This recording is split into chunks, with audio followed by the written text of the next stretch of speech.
Call तो ना करिए क्या बात है। थैंक्स सर, जय हिंद। लेकिन कौन था देवर कैसे कि ऊपर खोदेला नीचे खोदेला पीछे खोदेला जी, ऊपर खोदेला नीचे खोदेला पीछे खोदेला जी, कि देवरा खोदानी मोबाइल हमके बनोने बराजा जी।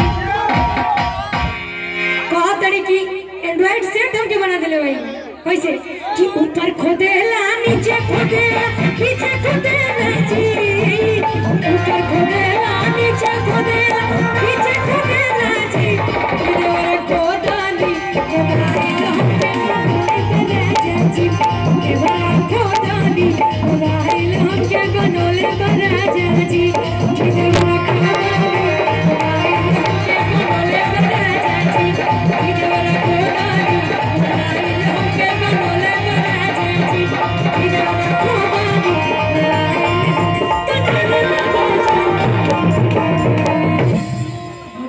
जी आज बुला रहे। चलिए दोस्तों, थोड़ा सा ये कार्यक्रम होली मिलन समारोह, थोड़ा सा ये होली है इसलिए थोड़ा सा एंजॉय कर ले रहे हैं, हम भी कर ले रहे हैं, हमारे बेटे भी कर ले रहे हैं और हमारी ये पब्लिक भी कर ले रही है। तो अब हम चलते हैं रीना पांडे जी की तरफ। रेणु पांडे जी एक जोरदार शानदार कलाकार। रेणु पांडे जी गोरखपुर से हैं लेकिन पूरे पूर्वांचल को हिला रख दिया उन्होंने। बॉम्बे के लोगों ने इनको ऑफर किया कि आप आइए, आप बॉम्बे में आइए, लेकिन इन्होंने कहा कि नहीं, मेरी पूर्वांचल की पब्लिक, मेरी पूर्वांचल की जनता मुझे सम्मान करती है और मुझे प्यार मिलता है, इसलिए मैं पूर्वांचल छोड़ के नहीं जाऊंगी। इसलिए इस धरती पे, बाबा दुधेश्वर नाथ की धरती पे रेणु पांडे जी ने हमसे और हमने बात किया, हमने कहा दीदी आपको आना है, और बड़े आग्रह पे रेणु पांडे जी आप हमारे बीच आई हुई हैं। और सुनिए, आपके बीच रेणु पांडे जी आइए, ओम म्यूजिकल ग्रुप की ये शानदार कलाकार आपके बीच। हेलो, देखिए तभी से होली के माहौल चल रहा बा, ना जाने में कौन कौन भाषा के प्रयोग हो गई।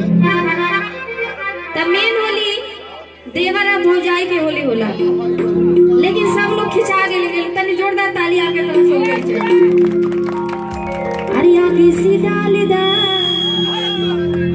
कि पीछे से डाल दा कि आए मजा तोहरो होलिया में। अरे ताली तो बजावा, तब तक बुझा मस्ती में होली खेलल बड़ा के थाली होलिया में उड़े रे गुलाल कि अयोर मंगे तरसे आयो दादा कि बुढ़वा पीटे कपार बाबू मेरो करम में जुर्मे। जब बुढ़वा खूब दारू पी लेला त कपार पीटता, आयो दादा हमरा करम में जोरू नहीं रहे। तो देखी काय के बात, अरे आगे से डाली दा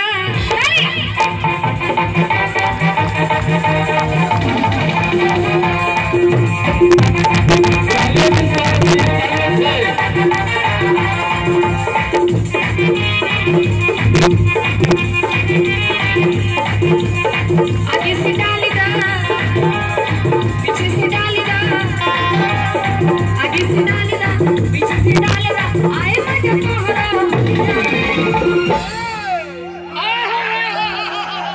डालट करे जबू छुलिया।